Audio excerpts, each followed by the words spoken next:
Before this story begins, there is something you need to know. What you are about to hear is entirely fictional, created to hold a mirror up to something true about human dignity, about judgment, and about the price of treating people as less than they are. Every name, every place, every conversation exists only in imagination. But the feeling it leaves behind, that part is real. Let it sit with you. There is a specific kind of restaurant that exists in every major American city. You know the type without being told. The lighting is low and warm in a way that costs money to achieve. The menus have no prices on the version they hand to certain guests. The tablecloths are changed between seatings, not just at the end of the night. And the people who work the door, the ones who decide who gets a table and who gets a polite redirection to the bar to wait for availability, those people have been trained in a language that has no words, only signals, only glances, only the quiet, devastating efficiency of a system that has been running for a very long time and sees no reason to stop. Lennox on Peachtree was that kind of restaurant. It sat in the Buckhead neighborhood of Atlanta, Georgia, on the ground floor of a building whose upper floors housed law firms and private equity offices and the kind of wealth that doesn't announce itself because it doesn't have to. The restaurant had been open for 11 years. It had 2 James Beard nominations and a waiting list for weekend reservations that stretched 6 weeks out. Its manager, a man named Bradford Holt, built his reputation on a single philosophy he had never said aloud but had practiced every single day. The right atmosphere requires the right guests. He knew what he meant by right. On a Thursday evening in October at 7:22 p.m., a woman walked through the front door of Lennox on Peachtree and changed everything that Bradford Holt thought he understood about himself. She did not look like trouble. She did not look like anything he would have registered as a threat to the atmosphere he had spent 7 years curating. She was a black woman, somewhere in her early 60s, carrying about 30 extra pounds, the way a person carries something they stopped apologizing for a long time ago. She wore a dark cardigan over a plain white shirt, loose linen trousers, and flat leather shoes that had been good quality once and were now simply comfortable. Her natural hair was pulled back loosely. She wore no jewelry that Bradford could see. No handbag, just a worn canvas tote slung over one shoulder, the kind with a university logo faded to near illegibility. Reading glasses were pushed up on top of her head. She looked, Bradford decided in the 4 seconds it took her to cross the entry threshold, like someone who had wandered in off the street. He moved toward the host stand with the smooth efficiency of a man who had performed this particular maneuver many times. Intercept, redirect, maintain warmth, protect the room. Good evening. His smile was practiced and precise. Do you have a reservation with us tonight? The woman looked at him with calm, open eyes. I do. Weston.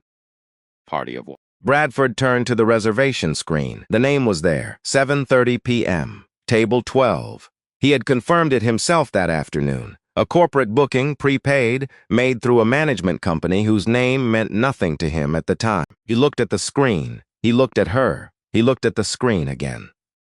I see the reservation, he said. However, I'm looking at our current seating situation and we're experiencing some delays this evening. If you'd like to wait at the bar, the reservation is for 7:30, the woman said pleasantly. It's 7:22. I'm early. Absolutely, and we appreciate that. Bradford's smile did not waver. The issue is that table 12 is still being prepared. We'll get you seated as soon as possible. The bar area is very comfortable.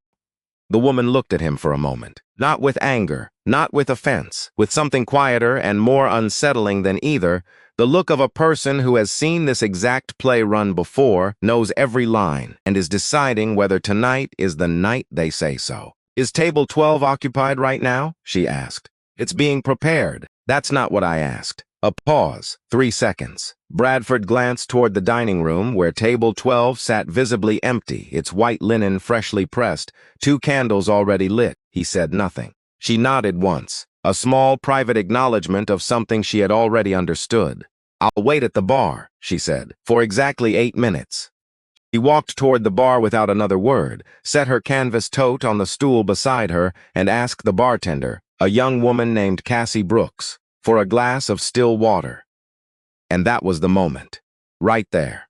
The moment everything that came after was made possible. Cassie Brooks was 26 years old and had been working at Lenox on Peachtree for 14 months. She was working on exactly $37,000 in student debt from a nursing program she had left halfway through when her younger brother Marcus was diagnosed with a degenerative spinal condition that required her to become his primary caregiver 2 days a week. She had switched to hospitality because the hours were more flexible. She had been planning for the past 8 months to go back and finish the nursing program. She needed $4,200 in tuition for the final semester. She was $1,800 short and adding to the fund slowly, shift by shift. She could not lose this job. She knew what Bradford Holt had just done at the host stand. She had watched it from behind the bar with the practiced peripheral vision of someone who had learned early to see things they were not supposed to notice. She had seen it done to other guests. She had watched Bradford redirect a black couple to the bar on a night when the dining room was half empty, then seat a white couple who arrived 7 minutes later at a prime window table immediately. She had never said anything. She had her reasons. She had Marcus. She had $1,800 to go. But when the woman sat down at her bar and asked for still water with the unhurried dignity of someone who had nowhere more important to be, Cassie looked at her for a moment, really looked, and said, "I'm sorry about the wait. Table 12 has been ready since 6:45. She said it quietly, just for the woman at the bar. She said it knowing Bradford was 15 feet away and might have heard. She said it anyway. "It's a good table. You'll like it." The woman looked at her. Something shifted in her expression. Not surprise, exactly. More like recognition. The look of someone who has been waiting a long time to be seen by a stranger and has almost stopped expecting it. "Thank you," she said, and meant it in a way that went beyond the words. "Can I get you anything while you wait? The still water, and maybe something to eat. The kitchen does a wonderful mushroom bruschetta. Just the water for now." The woman smiled. "What's your name?" "Cassie." "I'm Diana." "It's nice to meet you, Diana." Bradford appeared at the bar. He had heard enough. "Cassie." His voice was low and pleasant, which was how he delivered instructions he did not want questioned. "We need you to focus on the bar tonight. We have a full-service situation, and I need your attention on your station." "Of course." Cassie turned back to the bar glasses she had been polishing. She did not look up. She did not look at Diana. She kept her face neutral and her hands moving because she needed $5,800, and she had Marcus to think about. Bradford gestured toward the host stand, and one of the floor servers materialized to bring Diana Weston to her table. Table 12, the one that had been ready since 6:45. Diana followed the server without comment, settled into her chair, placed her canvas tote on the seat beside her, and opened her menu with the unhurried attention of a woman who read everything carefully and formed her own conclusions. Bradford Holt's mistake, the real one, the one that would cost him everything, came 40 minutes later. At 8:04 p.m., a party of 4 was seated 2 tables away from Diana. The group was loud in the particular way of people who are used to being the loudest thing in any room. 3 men in their 50s in expensive suits, 1 woman in a cocktail dress with a laugh that cut through the restaurant's careful acoustics every few minutes like a knife through silk. Her host was a man named Garrett Pierce, an Atlanta real estate developer Bradford knew by name, by reputation, and by the size of the private events he booked at Lenox twice a year.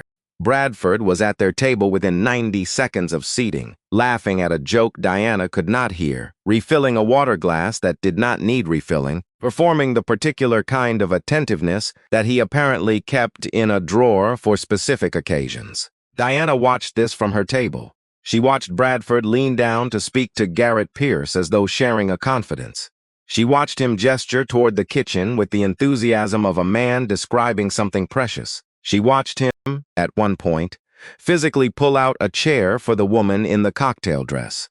The kind of gesture he had not offered to Diana at the bar, or at the host stand, or at any moment in the 40-some minutes she had been inside this building. She ate her dinner slowly. It was, as the menu had promised, exceptional. The roasted duck was precisely cooked. The wine was what she had asked for. Her server, a young man named Troy, was attentive and professional. None of that was the problem. The problem came when Garrett Pierce's table finished their second bottle of wine and Bradford, flushed with the performance of hospitality, made the mistake of walking past Diana's table and stopping. He stopped because Garrett Pierce, leaning back in his chair, had noticed Diana and said something Bradford did not catch. Bradford leaned down. Pierce said it again, louder, and Bradford straightened up. And then Bradford Holt walked over to Diana's table and made the choice that ended his career. "Excuse me, ma'am." His voice had changed. The professional warmth had a different quality now, the warmth of a man performing for an audience behind him. "I want to make sure you're aware of our dining experience policy this evening. We have a 2-hour table limit on weeknights during full service. I want to give you advance notice that we'll need your table available by 9 o'clock. Diana set down her fork. She looked at him. "My reservation," she said, "is until closing." Bradford smiled. "Our standard policy, my reservation," Diana said again, "is until closing. It was confirmed in writing. I have the confirmation on my phone if you'd like to see it." Behind Bradford at Garrett Pierce's table, the conversation had gone quiet. Pierce himself had turned in his chair to watch. Bradford lowered his voice. The warmth was gone now. What replaced it was the thing he really was when the performance stopped. A man who had decided a long time ago that his judgment was the same thing as a rule. "I don't want to make a scene, and I'm sure you don't either, but I need to be honest with you. The atmosphere we maintain here, the atmosphere. The experience we provide our guests requires a certain what?" Diana's voice was quiet, perfectly level. She had not raised it by a single degree. "Finish the sentence, Mr. Holt. I'd like to hear you finish it." The restaurant had gone still in the specific way that rooms go still when something real is happening inside them. The string of soft jazz from the speakers suddenly seemed very loud. A busboy near the kitchen doorway had stopped moving. Bradford's jaw tightened. He was a man who had never been asked to finish that sentence. He had spent 11 years operating in the comfortable space between implication and statement, and no one, not once, had ever reached into that space and pulled the words out where everyone could see them. He did not finish the sentence. Instead, he said, "I'm going to have to ask you to settle your bill and make arrangements to leave by 9. Diana looked at him for a long moment. Then she reached into her canvas tote. Bradford expected he would not be able to explain why afterward, but he expected a credit card, something routine, a quiet exit. What Diana placed on the table was a small, worn notebook. The cover was dark blue, cracked at the spine, the kind of thing you find in a drugstore and keep for 20 years because it holds up. She opened it to a page near the middle, looked at something written there, and then looked up at Bradford Holt with an expression he would describe later to the attorney his company retained as the calmest he had ever seen on a human face. "I want to tell you something," she said, not loudly, for the table and for the tables within earshot, and that was enough. "When I was 9 years old, in a town outside of Meridian, Mississippi, my mother took me to the only sit-down restaurant in walking distance of our apartment. We had saved for 3 weeks for that dinner. We walked in wearing our best clothes. My mother had ironed mine herself that morning. The host looked at us for exactly as long as you looked at me tonight. Then he told us there was a 45-minute wait." She paused. There were empty tables behind him. My mother counted them. 6 empty tables. She took my hand and we walked out. She closed the notebook. I was 9.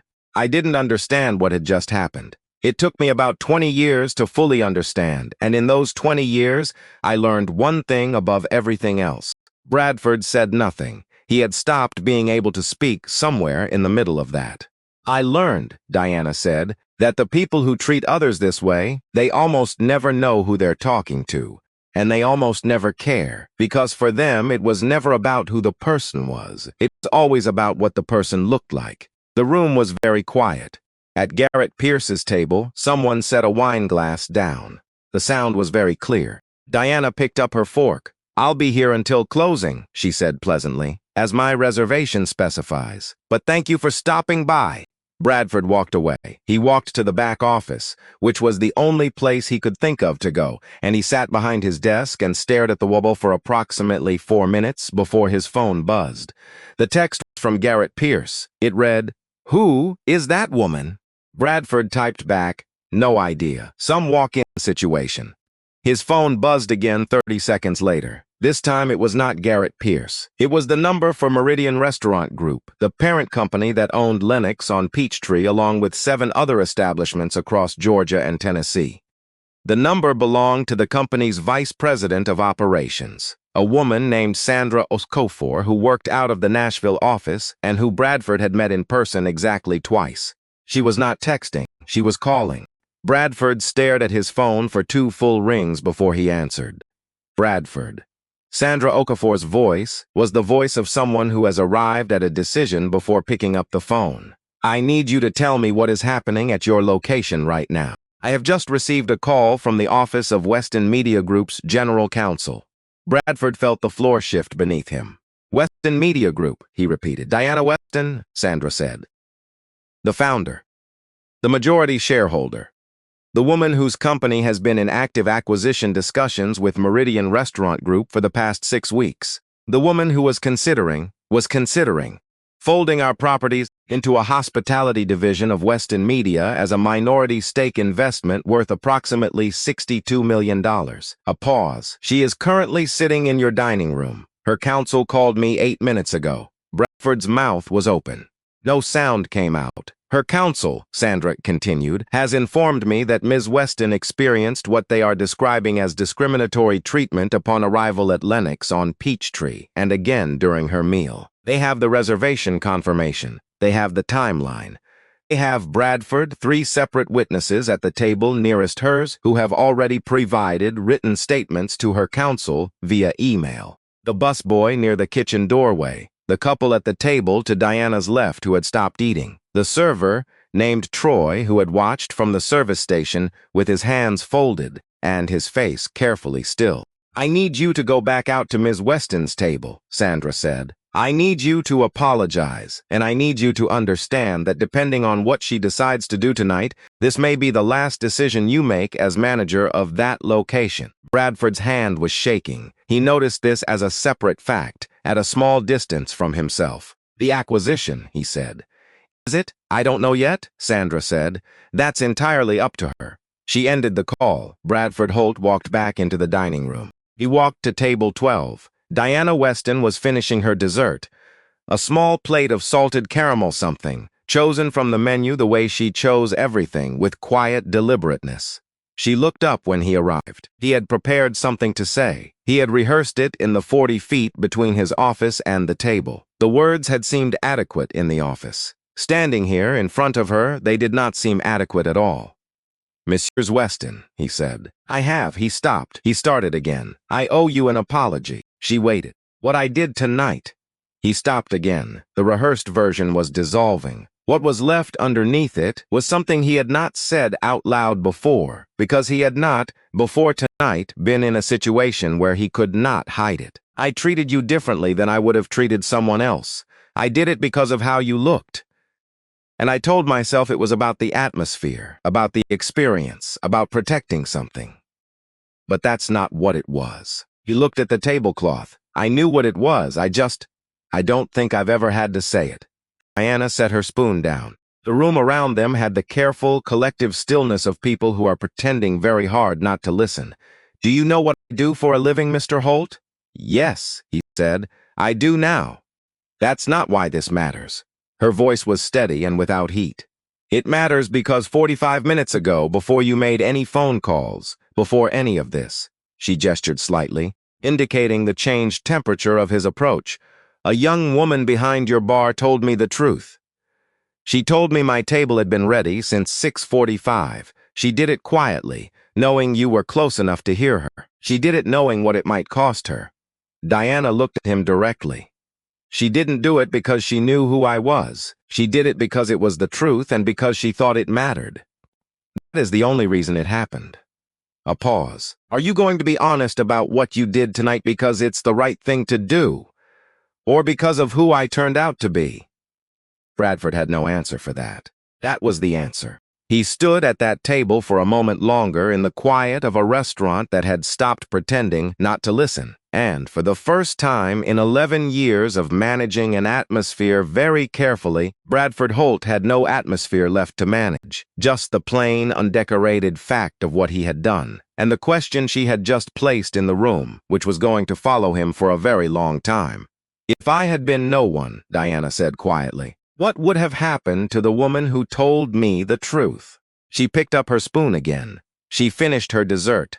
She did not wait for his answer. 2 weeks later, Cassie Brooks was called into the general manager's office of Lenox on Peachtree. The general manager was a new one. Bradford Holt's employment had been terminated by Meridian Restaurant Group 5 days after the evening in question, following an internal review that surfaced 3 prior complaints from guests that had been filed and quietly buried. The new GM was a woman named Patricia Harmon, brought in from the Nashville office. Patricia slid an envelope across the desk. Inside was a letter printed on the letterhead of the Weston Foundation, the philanthropic arm of Weston Media Group. Cassie read it once, then again. The foundation offered a direct educational grant of $4.200, the exact cost of her remaining nursing program tuition, along with a supplemental stipend for the following academic year to cover Marcus's care coordination costs while she completed her studies. The letter noted that the grant required no application, no essay, no committee review. It had been extended at the personal direction of the foundation's chair, who had enclosed a handwritten note on a separate, smaller piece of paper. The note read, "Cassie, you told the truth when it was easier not to. That's not a small thing. That's actually most of it. Good luck with nursing school. The world needs more people in it who tell the truth when no one is watching." D.W. Cassie sat in the chair across from Patricia Harmon's desk and held the letter in both hands and did not say anything for about 30 seconds. "She didn't know who I was," Cassie said finally. "That first night, she didn't know anything about me." Patricia nodded. "I know." Cassie looked at the handwritten note again. The handwriting was clear and unhurried, the kind that belongs to a person who has stopped rushing through things. "I almost didn't say anything," Cassie said. "About the table. I almost just let it go. But you didn't." "No." She folded the note carefully, placed it back in the envelope. "No, I didn't." She thought about Marcus. She thought about the nursing program.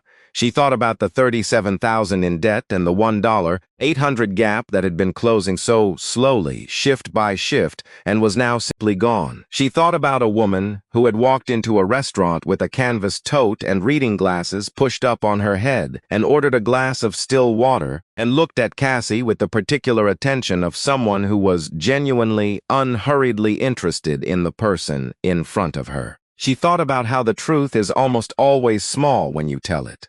How it rarely feels like courage in the moment. How it mostly feels like a quiet decision made in the middle of an ordinary evening to say the thing that is accurate instead of the thing that is safe. She placed the envelope in her work bag. She thanked Patricia Harmon. She walked out of the office and back into the dining room, where a new evening service was beginning, and the candles were being lit and the tablecloths were being smoothed, and Cassie Brooks tied on her apron and got to work. Bradford Holt, in the months that followed, struggled to find comparable work. The hospitality industry in Atlanta was smaller than it looked. References were checked. Stories moved. He took a management position at a mid-range chain property outside the city, where he had been for 6 weeks when he read a short item in an Atlanta business journal about the Weston Foundation's expanded grant program for first-generation nursing students in Georgia. He read the item twice. He sat at his desk in his new office, smaller, fluorescent lit, smelling of carpet cleaner, and he read it a second time and thought about a woman in a cardigan with reading glasses pushed up on her head, and a canvas tote with a faded university logo. He thought about the sentence he had never finished. He thought about the 9-year-old girl and her mother in Mississippi, standing in front of 6 empty tables, and the host who looked at them the way Bradford had looked at Diana Weston on a Thursday evening in October. He thought about how that host had probably also told himself it was about something else: standards, atmosphere, experience. He thought about whether there was a difference between that host and himself. He sat with that question for a long time. There was no clean answer. There was only the question, sitting in the room with him, patient and permanent and going nowhere. On a Tuesday morning in late November, in a kitchen that looked out over Arden going gray with the season, Diana Weston sat at the counter and drank coffee from a plain white mug she had owned for 15 years. Her reading glasses were on the counter. Her phone was in another room. She was thinking about her mother, about a specific morning in Mississippi when Diana was 11 years old and her mother had come home from cleaning houses all day and sat down at the kitchen table and taken her shoes off and just sat, not defeated, not broken, just tired, in the honest way of someone who had worked hard and knew why. Diana had asked her once, "Doesn't it make you angry, the way people treat you sometimes?" Her mother had thought about it seriously, the way she thought about serious questions. Then she said, "Baby, I don't give my anger to people who haven't earned it. I save it for what matters, and mostly what matters is what I do next." Diana turned the coffee mug in her hands. Outside, the garden was still. A bird landed on the fence post and was gone again in a second, leaving the fence exactly as it had been. She thought about Cassie Brooks, somewhere on the north side of Atlanta, maybe already in class, maybe studying in a library between shifts, turning the world over in careful, methodical hands and deciding what to do with it.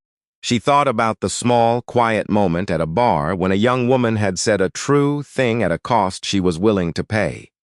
She picked up her coffee. She looked at the garden. She was grateful, in the specific way you are grateful for things that remind you the world is still making people worth believing in. That was enough. That was, on a Tuesday morning in November, exactly enough. If this story moved something in you, if you have ever been the person standing at a table that should have been yours, or the person who almost stayed quiet and chose not to, hit like and share this video. Not for the algorithm, because stories like this one deserve to travel further than one screen. Subscribe and turn on notifications so you don't miss what comes next. And remember, you never truly know who is standing in front of you, so treat every person as though they are worth your full respect, because they are.